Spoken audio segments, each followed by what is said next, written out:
Dieu a une adresse à la Défense, 20 ans déjà.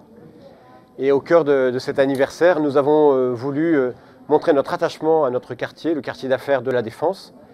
Et surtout avec toutes les mutations qu'il y a eu depuis la crise sanitaire, travailler demain à la Défense. Voilà le thème de la table ronde que nous vous proposons aujourd'hui, avec le directeur général de Paris La Défense, M. Pierre-Yves Guis, avec Yvon Savy qui travaille dans l'équipe RSE à la Société Générale, et avec le père Marcel Raymond qui est sociologue, directeur du CERAS, spécialiste des changements de société.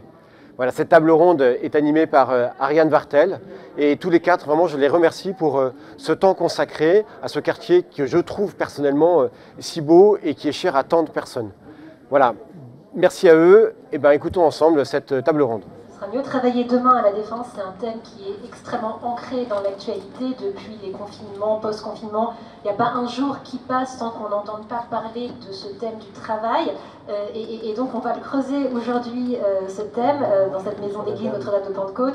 La question qui se pose, c'est celle de la remise en cause, du modèle théorique des quartiers d'affaires. Est-ce que ces quartiers d'affaires, Père Morel rappelait que c'était l'un des plus emblématiques d'entre eux, celui de la Défense, est-ce que ces quartiers d'affaires sont en train d'être remis en cause par tout ce que nous avons traversé et continuons de traverser?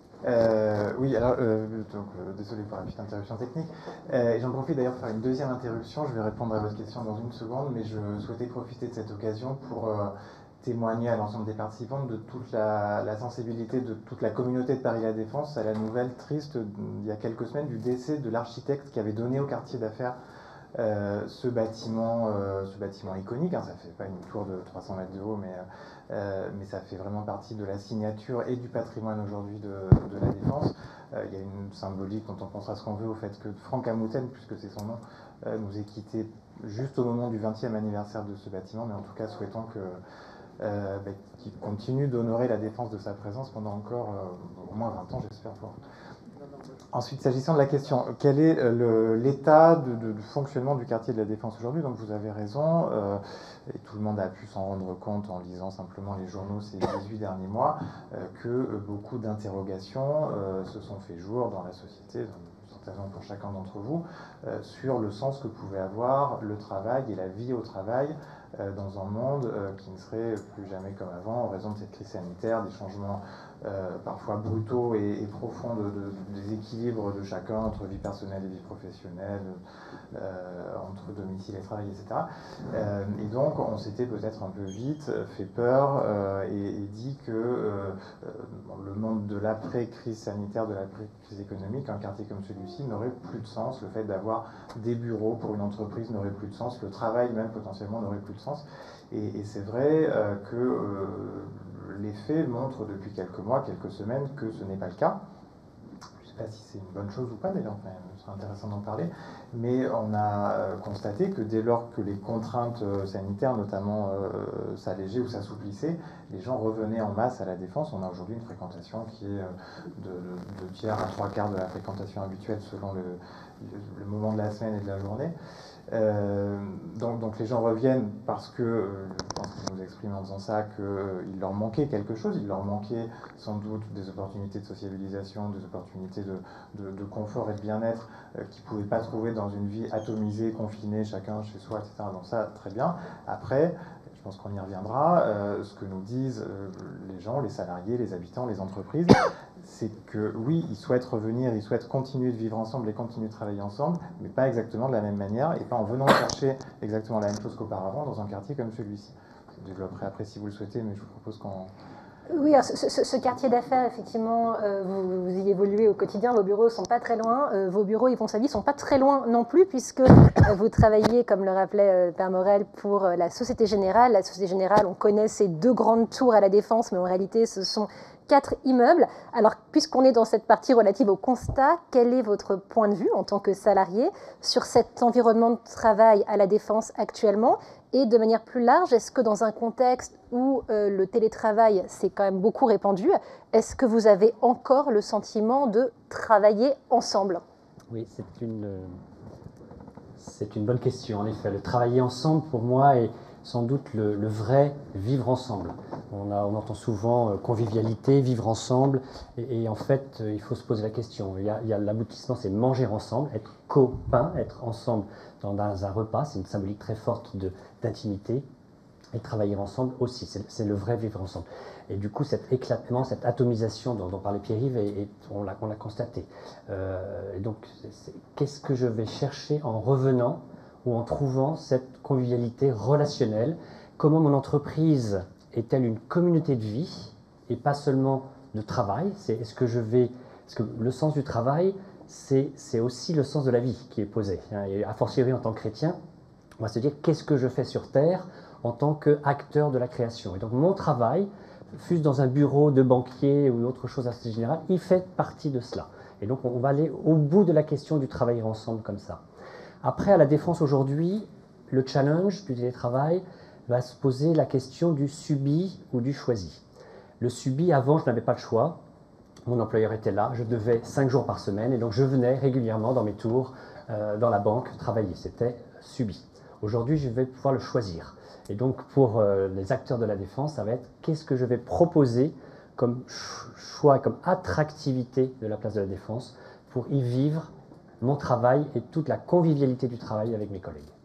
Merci pour vos éclairages respectifs. Alors vous, Marcel Remond, vous nous apportez un éclairage un peu différent. Vous nous apportez l'éclairage d'un sociologue. Vous êtes un spécialiste du changement social et vous connaissez très bien toutes ces questions relatives au travail puisque vous collaborez notamment avec l'Organisation internationale du travail. Alors je vous pose la question à votre tour. Ça veut dire quoi de travailler aujourd'hui dans le contexte actuel dans un environnement comme celui de la défense ?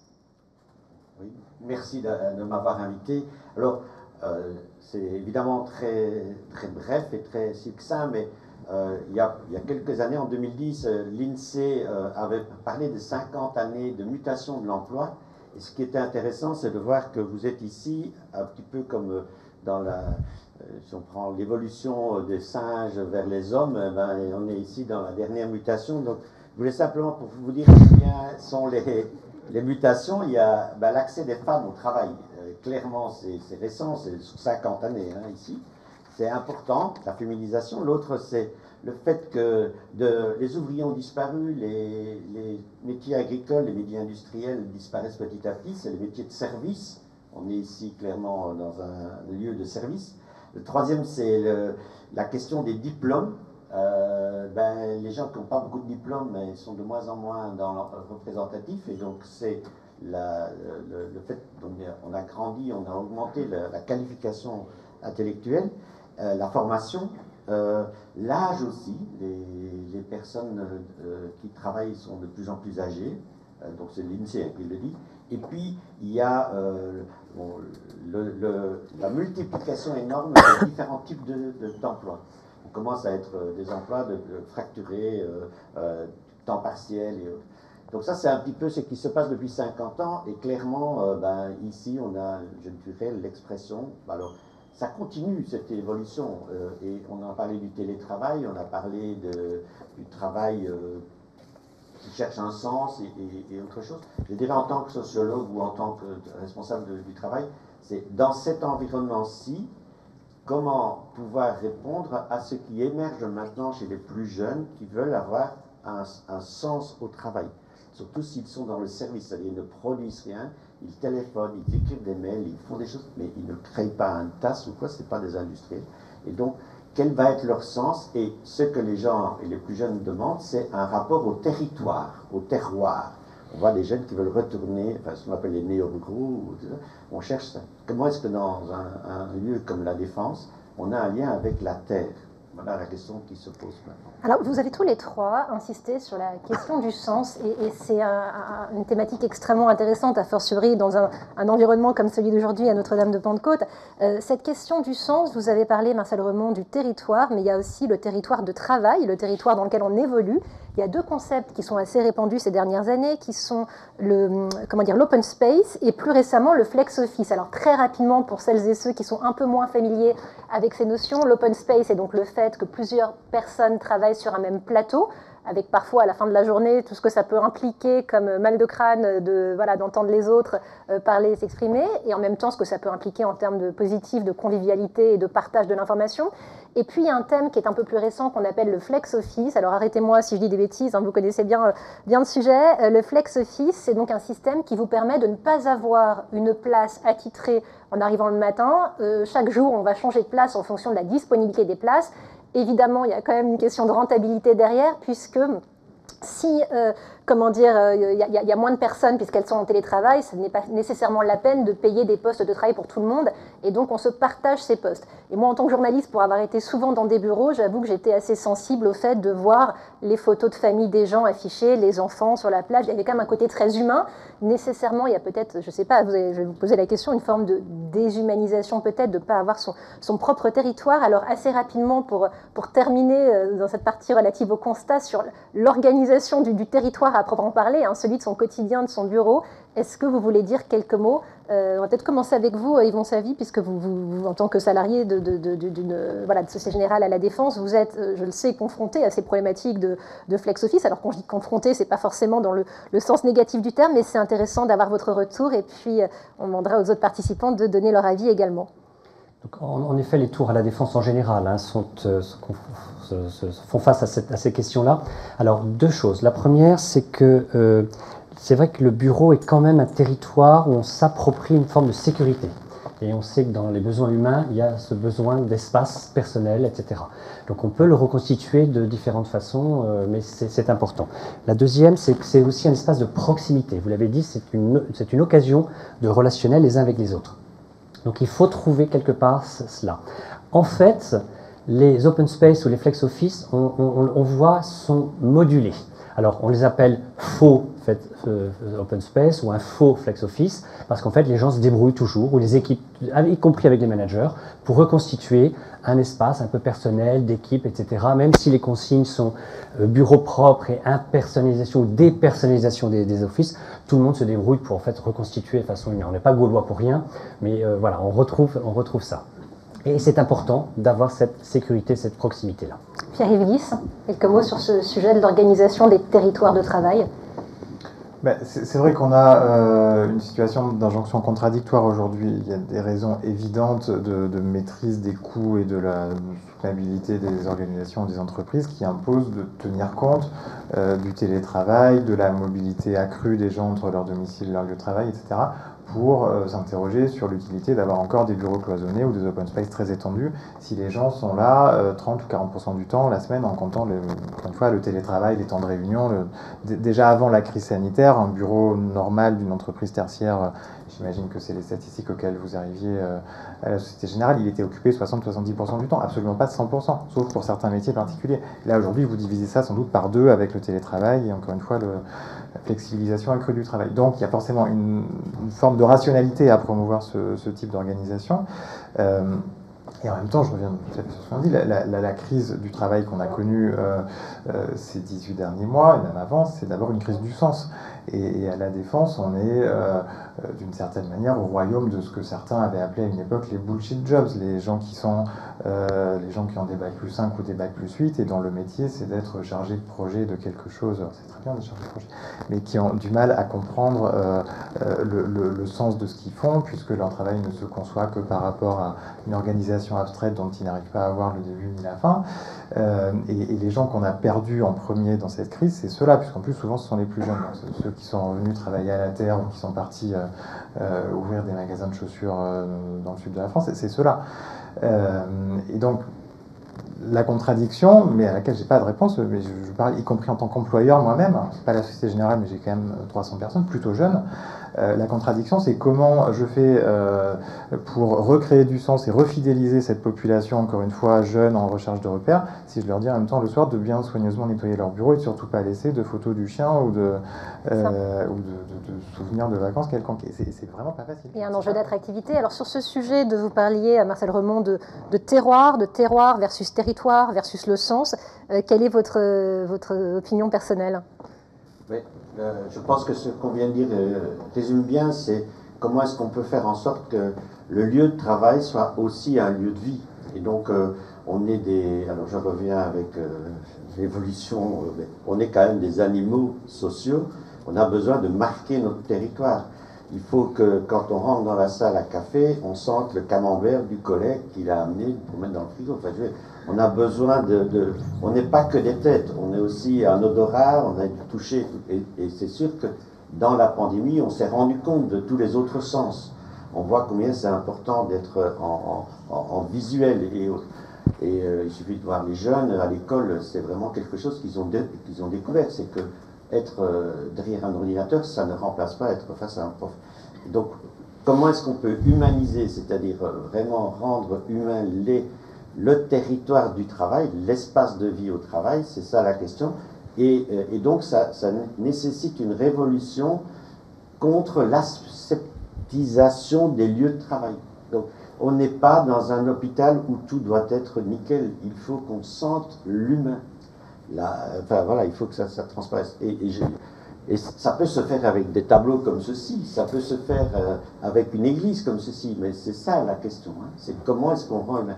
Alors on a plein d'exemples de personnes qui se battent pour qu'on laisse la photo de leur enfant sur leur écran, disons. Voilà. Alors, on voit l'importance, hein, vous le disiez, de mettre l'humain au centre. Alors après avoir dit tout ça, qu'est-ce qu'on fait? Quelles sont les perspectives? Pierre-Yves Guis, en tant que directeur général de Paris La Défense, comment est-ce que vous voyez les choses? On a pu avoir le sentiment, à un moment donné, qu'il y avait une espèce de course au gigantisme. Il fallait des tours toujours plus grandes, toujours plus hautes. Est-ce que ça, on en est quelque part un peu revenu? Comment vont évoluer les choses? Il y a la tour Elf, puisqu'on a la Défense qui va être détruite. Alors, elle n'est pas du tout conçue pour être une tour d'habitation. Les fenêtres ne s'ouvrent pas. Voilà, qu'est-ce que ça va devenir? À côté de ça, il y a d'autres tours, comme la tour Éclat, et d'autres projets qui sortent du sol comme des champignons et qui vont voir le jour. Voilà, est-ce que vous pouvez nous dire quelques mots sur l'évolution du paysage à la Défense? La question n'est pas vraiment celle du gigantisme ou non des tours. Il y a des tours très grandes qui offrent des conditions de travail et de sociabilisation de très bonne qualité et des bâtiments de bureaux très petits dans lesquels on se sent très mal. Donc moi je suis raisonnablement confiant, et les projets que vous venez de citer l'illustrent, sur le fait que les gens aujourd'hui qui construisent, qui imaginent des tours à la Défense ont parfaitement en tête ces enjeux de lien social, de qualité du cadre de vie qu'on peut proposer aux salariés dans les bureaux. Et les immeubles récents qui ont été livrés ces 2 dernières années le montrent. On a maintenant des accès à des espaces extérieurs, on a des plateaux de bureaux qui sont faciles à recloisonner, qui permettent d'avoir des configurations qui se rapprochent quasiment d'un logement à certains égards. Je vous interromps 2 secondes, vous avez perçu, vous, de vraies évolutions sur un plan architectural et dans la nature même des bâtiments par rapport à ceux d'avant? Depuis quelques années, oui. Si vous avez l'occasion, vous parliez de... Alors la tour Éclat est encore en chantier, mais bâtiments qui ont été livrés très récemment, la tour Trinity qui est juste derrière le CNIT, ou le siège de Saint-Gobain, enfin je sais pas, des constructions récentes, même celles de la génération un petit peu avant, on n'est déjà plus dans les clichés de l'open space à l'ancienne. Ça s'est quand même déjà nettement amélioré. Mais au-delà de ça, pour un quartier comme celui-ci, notre conviction en tant qu'aménageur de Paris La Défense, c'est que le vrai levier de progrès, c'est l'espace public en réalité. Encore une fois, je pense que les bureaux, ça s'adaptera. Les entreprises ont besoin de garder leurs collaborateurs. C'est tout ce qu'il y a autour. C'est ce qu'il y a autour, c'est le parvis autour de... Justement, qu'est-ce qu'il y a autour qui rend l'espace plus attractif? Mais le défi, c'est de répondre à la même question de recréation d'un lien social, recréation d'un sens. Quelqu'un a parlé de rapport à la terre tout à l'heure, je ne sais plus lequel de vous. C'est très vrai, même si la terre à la Défense, c'est une notion un peu abstraite, mais ça n'empêche pas d'essayer de se rapprocher du sol et de la nature, en l'occurrence. On est sur un environnement qui peut être, vous savez, très froid, très inhospitalier, très minéral. Oui. Et en même temps, il suffit de pas grand-chose pour faire bouger les choses. Il suffit parfois de parsemer des activités publiques, de l'animation événementielle, de la végétalisation, j'en parlais. On va en parler tout à l'heure de la végétalisation. Voilà. Mais voilà, donc je pense que le vrai progrès qu'on a à faire et le vrai axe de progrès, au-delà des bureaux qui finiront par s'améliorer d'une manière ou d'une autre, c'est le lien social. C'est le lien social dans l'extérieur, dans l'espace. Le lien social. Alors c'est un sujet qui vous tient beaucoup à cœur, Yvon Savy, le lien social.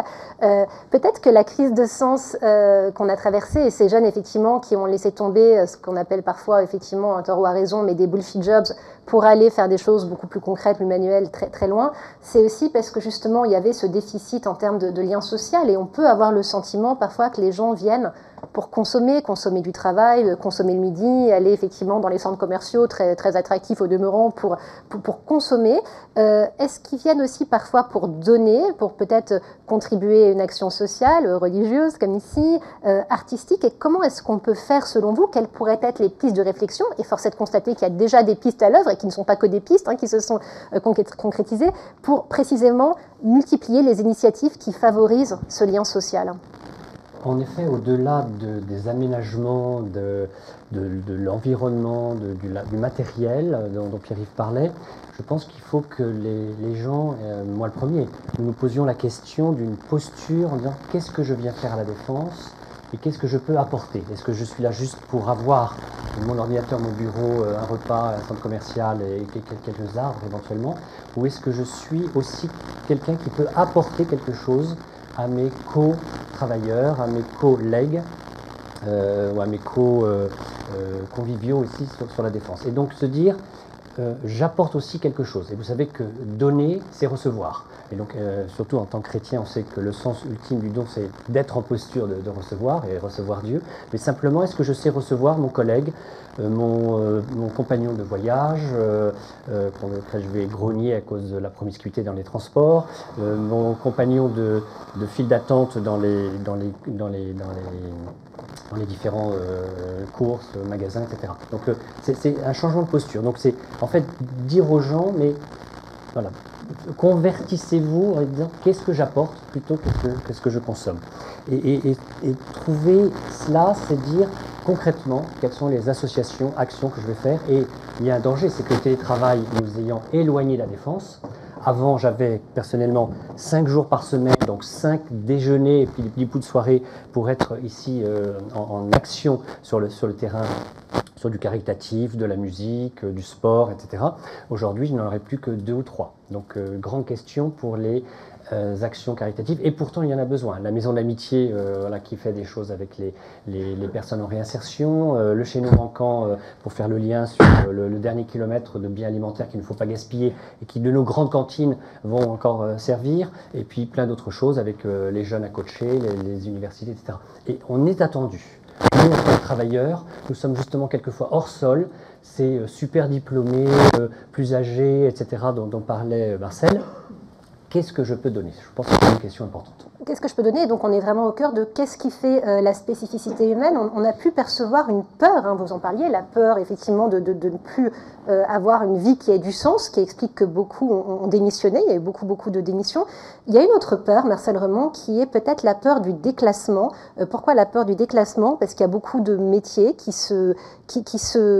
évoluent, qui sont remplacés par des robots. Il y a un phénomène de désintermédiation qu'on voit bien dans la banque. Il y a énormément d'agences bancaires qui ont fermé parce qu'aujourd'hui on peut presque tout gérer par le biais de son application. Donc il peut y avoir pour ceux qu'on appelle les middle managers, les cols blancs, une forme de peur. Quelles sont les perspectives pour affronter ces peurs et comment faire en sorte pour que, encore une fois, cette spécificité humaine qu'on appelle tous de nos voeux reste véritablement au centre? Oui, la réponse est la même. C'est par rapport à l'aseptisation des bureaux, trouver des manières de rendre ça plus humanisé, la végétalisation. Par rapport à la peur du déclassement, c'est clair que dans les évolutions du travail, avec l'intelligence artificielle en particulier, alors c'est un grand mot pour dire que c'est des ordinateurs, des algorithmes qui vous permettent de décider. Les middle managers, donc moi j'en rencontre beaucoup qui sont en peur d'être déclassés, c'est-à-dire on n'aura plus besoin d'eux, il n'y a plus que de très grands managers qui utilisent des algorithmes et puis ceux qui mettent en place l'algorithme. Et donc là aussi, c'est qu'est-ce qu'on va pouvoir faire en sorte pour donner du sens à ces middle managers, c'est-à-dire ces responsables d'équipes, de petites équipes. Et je discutais un peu de ces robots, de ces algorithmes et tout à la conférence des évêques de France, et je prenais un exemple en disant, voilà, les dames qui nettoient, parce que c'est souvent des dames, elles sont souvent remplacées par des robots nettoyeurs, comme il y a les robots qui tontent la pelouse, disons. mais ces robots n'arriveront jamais à bien nettoyer dans les coins. Et là, il y avait justement une dame qui était là et qui était justement celle qui devait nettoyer la salle après qu'on ait terminé la conférence, qui s'est levée et qui a dit oui, oui, il n'y a aucun robot qui sait faire les coins. Et la question, c'est pourquoi est-ce que l'intelligence artificielle sera toujours seconde par rapport à l'homme ou la femme? C'est parce que l'homme et la femme sont capables d'aller dans les coins. Mais qu'est-ce que ça veut dire d'aller dans les coins? Ça veut dire qu'on est vraiment humain. On prend la complexité telle qu'elle est. On ne va pas standardiser tout. Et donc, ce qu'il faut aussi, c'est que dans la gestion managérielle des middle managers, donc, il faut qu'ils arrivent à gérer la complexité, à utiliser l'aspect humain. Un autre exemple de l'aspect humain, c'est des fois très simple. Lors des attentats terroristes, on a eu, au niveau de la sociologie, là, on a vu beaucoup de nouveaux emplois qui se sont créés de gardiens, de vigiles. Même dans les métros, il y a des gens qui viennent. Ce n'est pas une question d'avoir un diplôme supplémentaire. Ces gardiens qui sont à l'intérieur, à l'entrée des grands magasins, souvent sur des grands malabars, là c'est plutôt des hommes, qu'est-ce qu'ils apportent? Ils apportent l'aspect humain, la présence humaine, parce qu'il y avait des caméras avant, mais les caméras, ça ne rend pas les gens sécurisés. Donc il y a des métiers où c'est l'humain qui est le principal. Et il faut retrouver la partie humaine spécialement, donc je dirais la partie du coin, aller dans les coins, dans la complexité. C'est ça qu'il nous faut. Et donc, c'est ni la sceptisation qui est la standardisation à tout crin. Tout le monde fait la même chose. Ça, les algorithmes, ils vont rentrer là-dedans, ils font ça très, très bien. Voilà. Alors, il y a un certain nombre de points d'attention. Vous pouvez garder le micro, d'ailleurs, parce que je vais poursuivre avec vous, Marcel Roman. Il y a un certain nombre de points d'attention quand on envisage toutes ces perspectives. Et au cœur des préoccupations des salariés, il y a aussi la distinction entre ce qu'on peut appeler le travail décent et, de l'autre côté, le travail dignifiant. Quelle distinction faites-vous entre les deux ? Alors, ça c'est important parce qu'on a travaillé pendant 3 années avec l'Organisation internationale du travail et le Dicaster pour la promotion, alors je ne sais jamais très bien, de la promotion du développement humain intégral, sur quels sont l'avenir du travail. Donc c'est en fait l'avenir du travail après Laudato Si. Eh bien, la question qui vient dans l'Église, c'est de dire que le travail doit passer d'une conception du travail qui soit un travail de production ou de service ou autre, à un travail qui soit pensé comme un travail de soin. On doit, ça c'est dans Laudato Si, dans Fratelli Tutti surtout, mais dans Laudato Si, le travail comme soin de la maison commune. Mais il n'y a pas que le travail, la politique, la vie familiale, tout ça, mais le soin de la... Donc pouvoir arriver à faire en sorte que son travail à soi soit une prise en compte, de prendre soin des collègues, mais aussi de la société en tout cas, de la maison commune, de la planète. Donc, prendre soin. Donc il y a eu un rapport qui est accessible là, qui s'appelle « Le soin est un travail, le travail est un soin ». C'est une traduction française par le CERAS, mais d'un document qui a été fait avec des Indiens, des Latinos, des Africains, des gens de managers, des gens, des femmes agricoles dans le Sahel. Enfin voilà, vous voyez, ça va partout et on voit bien que le soin est important. Et c'est ça qui fait la différence entre du travail décent et du travail dignifiant. Le travail décent, c'est un travail qui est fait sans exploitation de l'homme. Donc un enfant qui travaille dans les mines au Congo, ben, il est à la fois dans la pollution, c'est pas un travail décent. On peut avoir un travail décent qui soit clair, mais c'est pas pour ça qu'il soit dignifiant. On revient au sens, c'est Saint Irénée, donc cité, qui dit ben, la gloire de Dieu, c'est l'homme debout. Ben, c'est ça, c'est le travail qui rend debout. Alors un travail dignifiant n'est pas nécessairement un travail facile. Un mineur de fond, quand il rentrait chez lui, était tout noir. Il n'avait peut-être pas un travail très décent, mais il était fier de son travail. Et donc, c'est une des choses dont on a vraiment eu l'importance, c'est être fier de son travail. La fierté d'une chose bien faite. Et souvent, dans les travaux actuellement, dans les sociétés, on n'a pas le temps de bien faire son travail. On nous demande de nettoyer 3 fois plus vite, on nous demande de répondre à un projet 3 fois plus vite, on nous demande de vendre un objet avant qu'il ne soit conçu. Prendre le temps de bien faire son travail. On oublie les coins. Ouais, voilà, je répète, et puis j'arrête. Voilà, et c'est ça pour moi le travail décent, travail dignifiant. Alors, vous nous avez parlé de l'importance de prendre soin, et ça, je crois que c'est une vraie préoccupation, et que cette crise sanitaire, elle a bien entendu été horrible, et on n'en est pas complètement sorti, mais en tout cas, elle a mis en lumière des initiatives solidaires de personnes qui allaient les unes vers les autres. Elle a aussi mis en lumière une préoccupation qui était déjà existante, mais qui vraiment prend beaucoup de poids, c'est la préoccupation pour l'environnement, pour le respect de notre planète. Alors, Pierre-Yves Guise, pour faire face à cet enjeu majeur, à cette préoccupation, parce que c'est pas juste un enjeu, c'est aussi, on le voit bien, et chez les jeunes notamment, une vraie préoccupation, Paris La Défense a fixé un nouveau cap pour l'avenir, un cap stratégique, puisque vous vous engagez à devenir le premier quartier d'affaires post-carbone. Il semblerait que ce soit un vrai point d'attention pour vous, et on s'en réjouit. Est-ce que vous pouvez nous en dire plus, et puis peut-être nous faire part des autres points de vigilance pour vous? En fait, ça aussi, c'est quelque chose, c'est comme la question des organisations du travail ou la question du sens.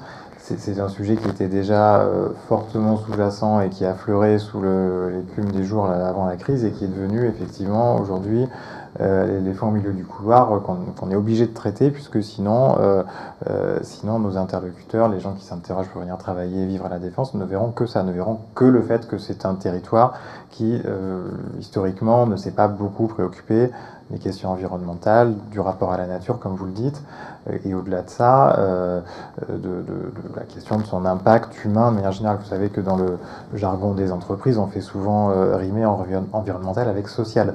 Et ces deux dimensions-là de l'action publique étaient pas forcément au cœur du projet de La Défense quand il a été imaginé. Donc, je confirme ce que vous dites. Notamment depuis la fin de cette crise, on s'est interrogé de manière assez complète et j'espère assez honnête sur les multiples manières dont on pouvait réorienter notre action, réorienter l'action de la puissance publique sur ce territoire.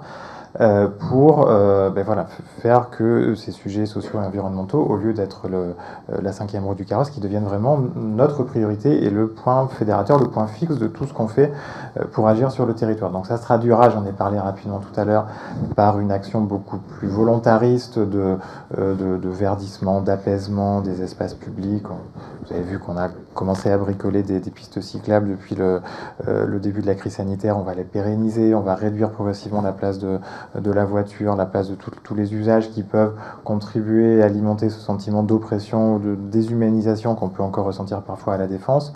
On continuera de mettre l'accent sur le développement de l'offre de services, de commerce. Je ne reviens pas sur ce qui a été dit sur la salle à manger, la maison de l'amitié, etc. Mais plus que jamais, il faut que ce genre d'acteurs et ce genre de propositions soient vraiment au cœur et au centre du discours et de l'expérience de vie qu'on propose, de vie en société justement, qu'on propose à La Défense.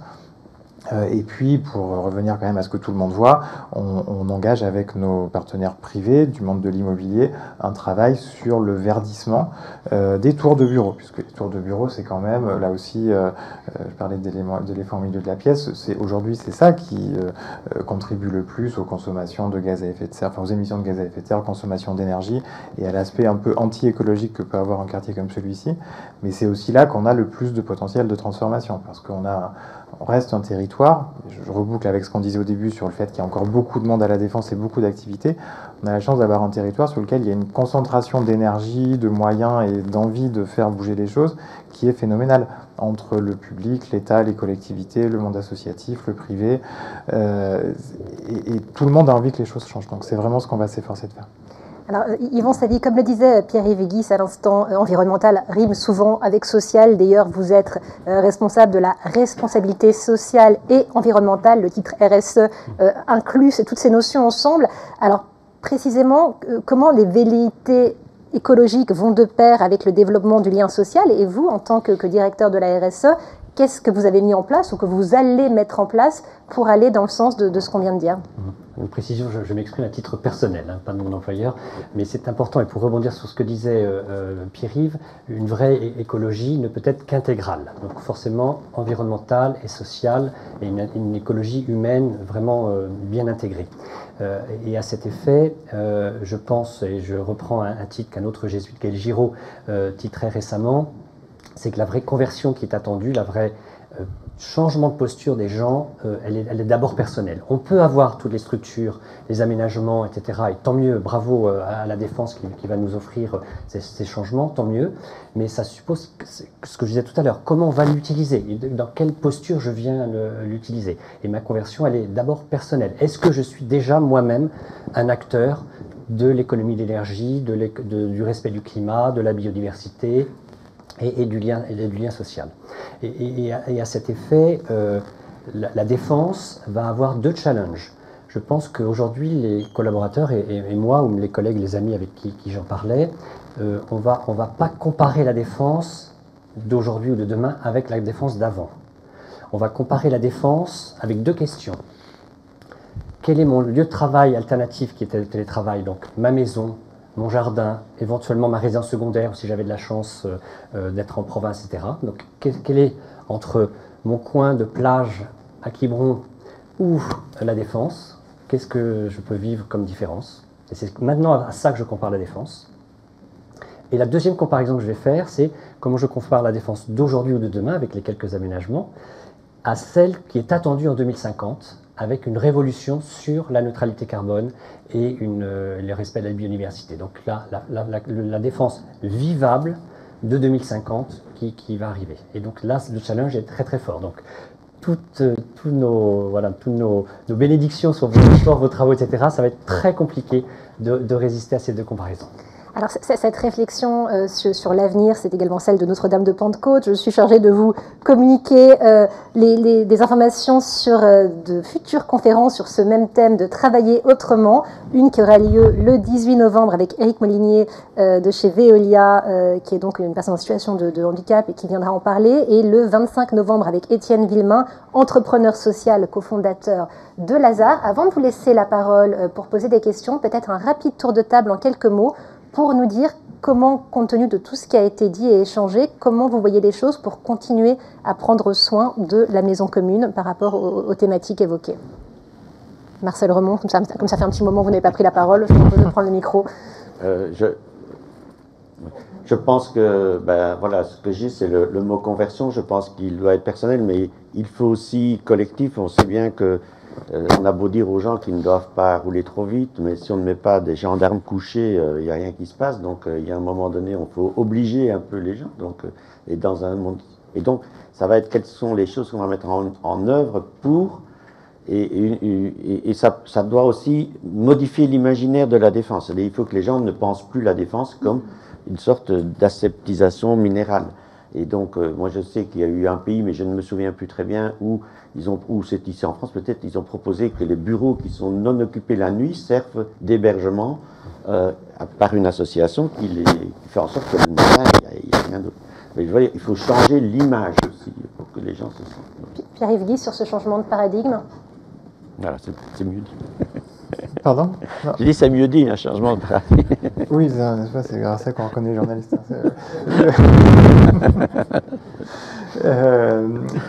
Oui, mais pour autant, vous avez parfaitement raison de parler de changement de paradigme. C'est bien ça le défi qui est devant nous. Et je rejoins ce que disait Yvan Savy également sur le fait que ce défi est absolument, on n'est absolument pas certain de le gagner. Je pense qu'on est encore sur un point d'inflexion un peu fragile entre la sensation de la possibilité du retour à une vie normale en société qu'on commence à toucher du doigt, mais en même temps une reconstruction de notre lien social depuis quelques mois qui est encore justement très fragile et qui pourrait voler en éclats si on n'y prêtait pas, encore une fois, collectivement attention. Donc je crois que le sujet, et je rejoins, je suis très modeste par rapport à l'action même que Paris La Défense peut avoir sur son propre territoire, ça ne fonctionnera que si c'est une démarche et un engagement collectif et que si tout le monde est animé de la même volonté justement de recréer ce sens, de recréer ce lien social et de refaire vivre les sociétés, les villes, la vie en ville, etc. Mais c'est une feuille de route qui est assez ambitieuse, assez vaste. Ouais. Yvan Savy, pour terminer, quelques mots sur les perspectives quant à la mission Notre-Dame de Pentecôte et quant aux enseignements qu'on peut tirer sur la façon de prendre soin de notre maison commune. En effet, on a parlé là de choses un peu gigantesques, systémiques, gouvernementales, d'aménagement, etc. Et je pense quelquefois il faut face au danger de la dilution, les choses à un niveau très concret. En fait, ce que je vous propose, c'est en partant de cette réunion, en écoutant cette conférence, etc., de vous dire aujourd'hui ou demain, qu'est-ce que je prends déjà comme petite décision, même petite, mais qui est le premier pas d'un chemin, etc. Et à titre personnel, et à titre collectif, éventuellement avec d'autres collègues, qu'est-ce que je vais commencer à changer ? Oui, il y aura plein de choses qui viendront du gouvernement, des règles, de la défense, etc., de nos employeurs, tant mieux. Mais moi, qu'est-ce que ça ? Alors, l'une des pistes, évidemment, ça nous est servi par un plateau et par le père Hugues ici, cette perle que nous avons à la Défense, qui est le Notre-Dame de Pentecôte, où on vous offre du social, du spirituel, de l'écologique, Laudato Si ou d'autres Fratelli Tutti. Faire des choses ensemble, se nourrir, et au sens biologique et au sens intellectuel. Donc voilà, c'est de profiter de toute cette palette d'offres et éventuellement vous poser la question, avant de sortir ou en revenant demain, qu'est-ce que je fais moi-même déjà ? Les petits chemins font les grandes rivières, comme on dit. Merci à tous les trois. Je propose que nous fassions passer un micro de façon à ce qu'à votre tour, vous puissiez prendre la parole et poser des questions à nos participants.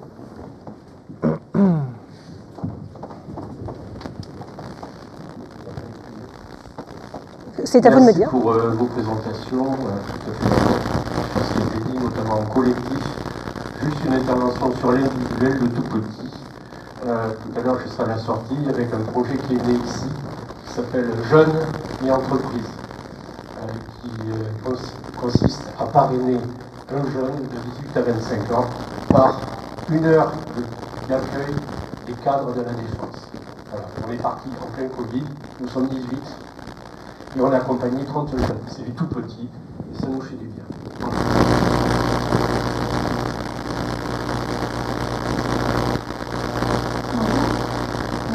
Moi, ce thème à l'intérieur de Pentecôte, c'est que les endroits de la défense me rencontrent les gens des autres sociétés. Et je trouve que finalement, à la défense, il n'y a pas une maison de la défense. Donc, on pourrait avoir une activité commune avec des personnes différentes. Alors, on a dans nos entreprises souvent des CE, des choses comme ça, hein, mais je trouve que c'est ça qui est vraiment enrichissant ici. Et un autre petit sujet aussi, c'est qu'il y a des gens qui travaillent ici, mais qui habitent aussi. Et donc, j'aurais bien aimé vous entendre sur cette question de habiter et vivre à la défense. Oui, Yvan Savy, quelques mots sur cette question. En effet, la crainte d'être, c'est ce que je disais tout à l'heure, de travailler ensemble, donc c'est ce collectif, c'est d'avoir des gens qui vivent les uns à côté des autres dans des formations de ghetto. Alors c'est le ghetto de mon entreprise, ou le ghetto de mon secteur, ou le ghetto même de la localisation géographique. Je me rends compte, moi, en travaillant à côté de l'Arche, que je ne descends presque jamais sur le côté Seine de la Défense. Je ne les connais pas. J'avoue que je ne suis pas allé depuis sans doute 2-3 ans. Et donc cette ghettoisation de la société, il faut la combattre. C'est une forme de modèle peut-être plus anglo-saxon, où les gens vivent en communauté ensemble, etc. Ce n'est pas le modèle français où on veut s'intégrer les uns les autres. Donc posons-nous la question, et c'est un point de vigilance important. Notre-Dame de Pentecôte le concrétise évidemment. Oui, je vais compléter sur la remarque sur le logement et le fait d'habiter à la Défense. C'est en fait un peu le même sujet. Ce qui nous manque au-delà des choses techniques que notamment j'ai pu évoquer dans la présentation, c'est bien ça, c'est de renforcer encore les opportunités pour les gens qui fréquentent la Défense, quelles que soient les raisons, de vivre ensemble. C'est vrai qu'aujourd'hui, on a encore certainement beaucoup trop un fonctionnement où les gens se déplacent d'un point à un autre point, généralement des transports à leur tour ou des transports à leur habitation, et ça s'arrête là. Et pourtant, on voit les quelques semaines dans l'année où on organise des animations collectives, on va avoir le marché de Noël, j'en profite pour vous signaler que ça va revenir cette année normalement à partir du mois de novembre. Dès qu'on crée ce genre d'animation, tout de suite on a cette vie collective qui n'est pas forcément d'une intensité incroyable, mais au moins les gens se rencontrent et ça se met en place dès qu'on en crée les possibilités. Donc c'est effectivement tout à fait un point de progrès qu'on a bien identifié, sur lequel on est en train de travailler et qui peut passer par ailleurs par le renforcement du nombre des gens qui habitent à la Défense, puisque si on veut qu'un jour ça se rapproche d'une ville entre guillemets normale, où on va dans un quartier qu'on n'a pas l'habitude de fréquenter, pas simplement parce qu'on s'est perdu, mais parce que pourquoi pas on a envie de se promener ou on a une bonne raison d'y aller, ce genre de choses a beaucoup plus de chances de se produire si on a une composition équilibrée de toutes les fonctions d'une ville, entre les bureaux, les logements, les commerces, la culture et que sais-je encore. Donc,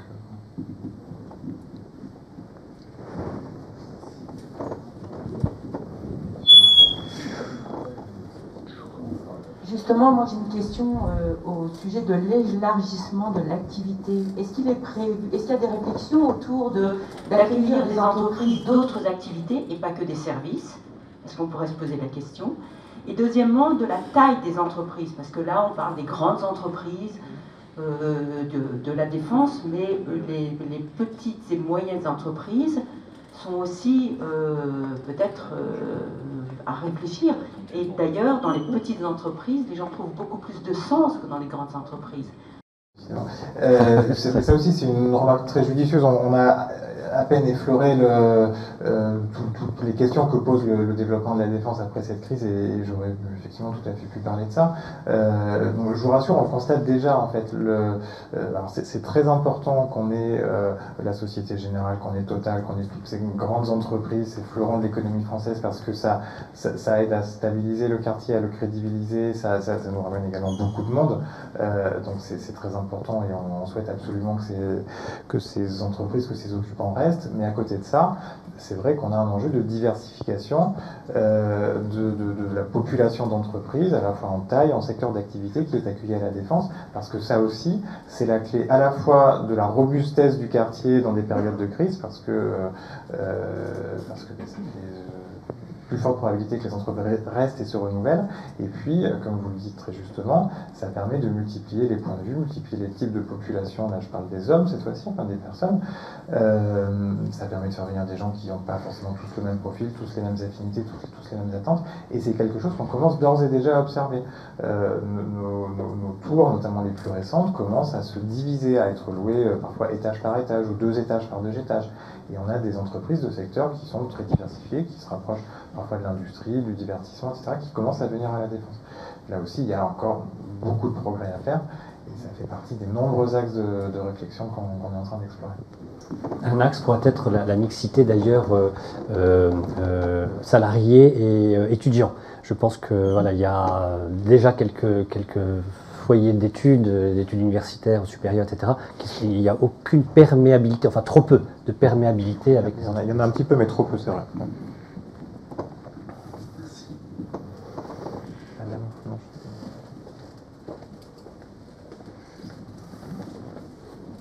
Oui, bonjour. Sur l'impact écologique d'un quartier comme la Défense, est-ce que, j'allais dire, techniquement, on a moins d'impact sur la planète en mettant des bureaux dans un quartier d'affaires comme la Défense, ou, je dirais, au contraire, en décentralisant complètement, en mettant toutes les entreprises sur des plus petites villes sur les territoires en France, ou quelque part, comme, voilà, est-ce que ce modèle de développement, ce modèle de lieu de travail a un futur quelque part de long terme, parce que peut-être que comme on vit en collectivité, finalement, par personne, on consomme moins de carbone ou d'énergie quand on est ici à la Défense.